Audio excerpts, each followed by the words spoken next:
Greetings, German 1B. Today we're going to take notes number 1. We'll call them on our notes Notizen 1. And these are notes over what we call stem change verbs. That's the title of the notes. It's the title of this video. And I got whiteboards over there. We're going to take a look at some. Stem change verbs are kind of nice. It's something new that we have to do to some verbs, but it's based on something we've already learned, which is great. My brain likes patterns. I think lots of people do. So we're going to basically be taking something you learned and have worked really hard on all through German 1A, and we're going to be applying one little twist to it. That's it. Okay, let's start by looking at what I would consider to be a really basic stem change verb, and that would be our verb sehen. Sehen is our verb that means to see, and sehen gets parentheses after it anytime you see it on a vocab list. And we're going to get to that in a second. In the meantime, the nice thing about a stem change verb is that most of the forms don't do anything different at all. These boxes here, and notice I've labeled them, the pronouns that we're used to. These boxes here are conjugated plain old normal, just like you've been doing ever since German 1A. So I remember my endings. This is an E, this is an EN, a T, and an EN. I can just take my verb sehen, remove the en, put the first three letters, that would be the part of the verb with the ending missing. We call this part the stem. Put them right on down, and you have your verb conjugated perfectly, just like you've always been doing. However, these are what we call stem change verbs.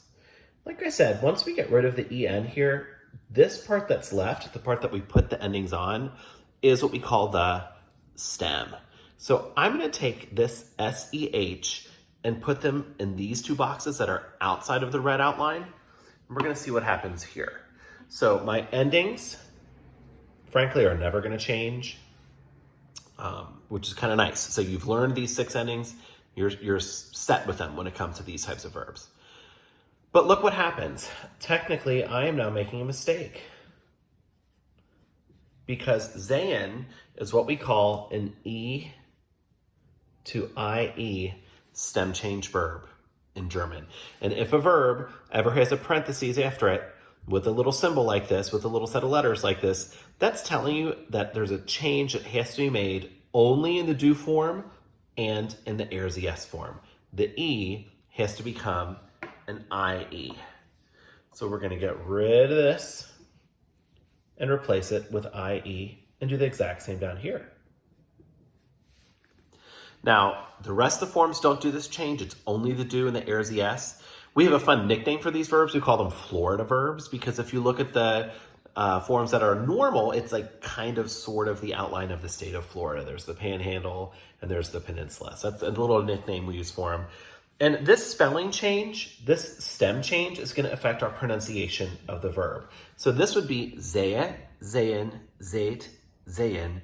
But we know our poem, right? When E and I go walking, the second one does the talking. So this form would not be pronounced sehst, it would be pronounced siehst, sieht.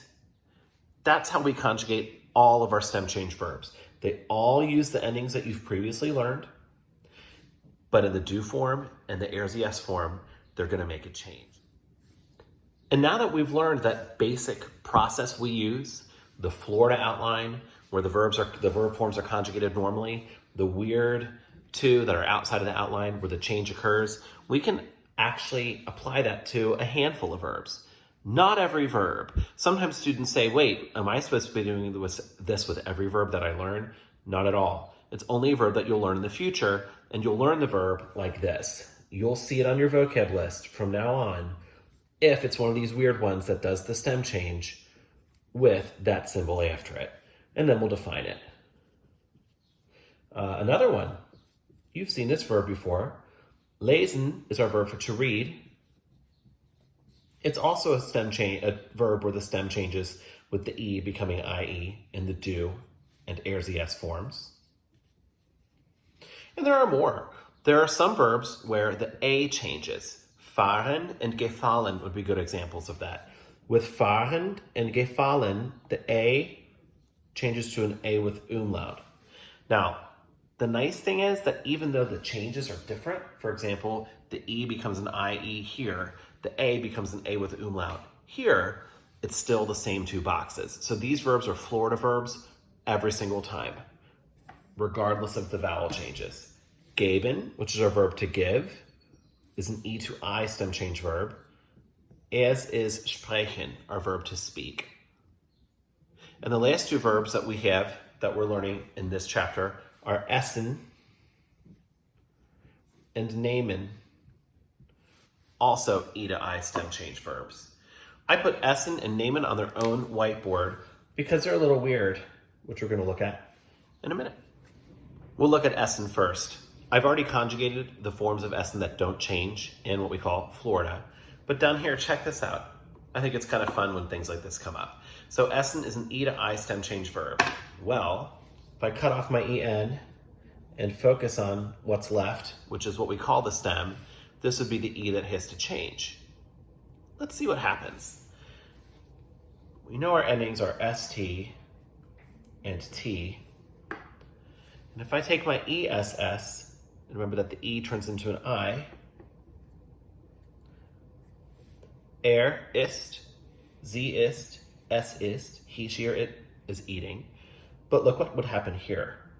I, S, S. Really don't need three S's in a row, even for German. I know we like our compound words, but it's a little unnecessary. So we're going to get rid of that middle S. Don't need three in a row.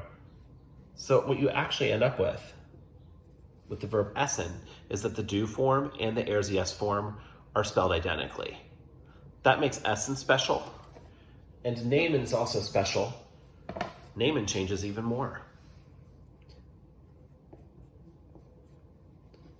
With the verb nehmen, we call it an E to I stem change verb, but we do a spelling change as well.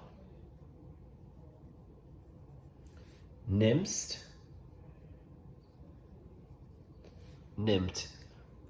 When we did these on the board in class, I believe we called attention to that as well. And I encourage everyone in class to write down both essen and nehmen because they do get special mention for these random little details that go with these two verbs. And I always like to include a couple examples so we can see our grammar in action. So I have two for you here. The first one, Mr. Welch speaks English, which is a good thing to know. I'm speaking it right now. And our verb to speak, we should know, is sprechen. We just wrote that down a minute ago. Okay. And I'm driving to the city. My verb to drive is fahren. Now, sprechen, as we put in our notes, is what we call an E to I stem change verb. I'm kind of squeezing it in here. Fahren is an A to A umlaut stem change verb. So your question as a student when you have an item like this, or when you're speaking German, is, does the form of the verb I need fall in Florida, where it's going to be normal, or outside of Florida, where all sorts of crazy stuff's going to happen? Let's look at number one. So Mr. Welch speaks German. So I know my verb sprechen, we're going to get rid of the en. We'll put our first part there, that would be our stem. We know the he, she, it form is a T. And if we write that down on our paper, we are wrong because the he, she, it form is outside of Florida, which means we need to make our little change. So my verb form to say Mr. Welch speaks German is going to be S-P-R-I-C-H-T.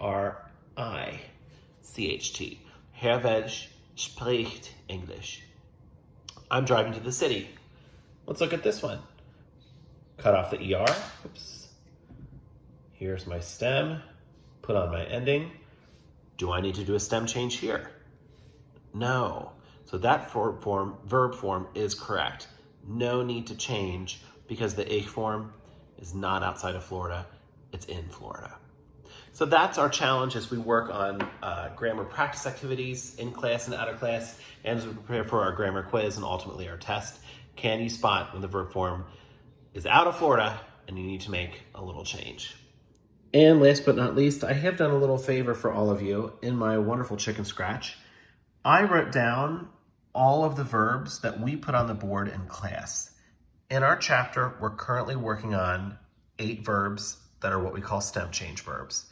Here they are. I've conjugated them. I wrote the regular endings in a little box off to the right. And there they are in all their glory. If you want to hit pause, if you didn't get the notes in class, here are all the verbs that you are responsible for on our grammar quiz and ultimately on our unit test. And that's what our STEM change verbs look like. And can't wait to see you guys soon. Hope you're doing great. And talk later. Notes number 2, right around the corner.